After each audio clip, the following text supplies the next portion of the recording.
அவங்களெலாம் ரொம்ப அனுபவம் வாங்கி ரொம்ப அனுபவம் லைவ்லலாம் நிறைய போட்டுட்ருக்காங்கல்ல. ஆமாம், கேளுங்க, எதா இருந்தாலும் கேளுங்க. லைவ் ஸ்டார்ட் பண்ணுறதே தெரியல. அப்படியா? ஒன்றும் இல்லை. ப்ளஸ் சிம்பல் கிளிக் பண்ணுங்கள். கிளிக் பண்ணோன்னே வரிசையாக வீடியோ, ஷார்ட்ஸு என்னென்ன வரும் இல்லையா? வீடியோ போட போகிறீங்களா? ஷார்ட்ஸு போட போகிறீங்களா? லைவ் போட போகிறீங்களான்னு கேட்கும். அதில் மாற்றி லைவ் கிளிக் பண்ணுங்கள். லைவ் கிளிக் பண்ணோன்னே ஒரு பேஜ் ஒன்று ஓப்பன் ஆகும். அதில் வந்து பென்சில் சிம்பிள் இருக்கும்.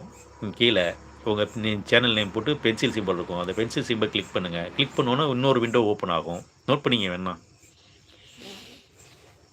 பென்சில் சிம்பிளை கிளிக் பண்ணி லைவை கிளிக் பண்ணுங்கள். லைவ் கிளிக் பண்ணோன்னே விண்டோ ஓப்பன் ஆகும். அந்த லைவில் பென்சில் சிம்பிள் இருக்கும். அந்த பென்சில் சிம்பிளை கிளிக் பண்ணிங்கன்னா இன்னொரு விண்டோ ஓப்பன் ஆகும். அந்த விண்டோவில் மேலே வந்து தம்ப்நெயில் வைக்கிற மாதிரி உங்கள் லோகோ போட்டு ஒரு ரெட் கலரில் ஒரு இது வரும். அதில் ஒரு பென்சில் சிம்பிள் இருக்கும். அந்த பென்சில் சிம்பிளை கிளிக் பண்ணிங்கன்னா நீங்கள் ரெடி பண்ணி வச்சுருக்க தம்ப்நெயிலில் அதில் அப்லோட் பண்ணிக்கலாம். ஓகேவா? அப்படி இல்லைன்னா அப்படியே கூட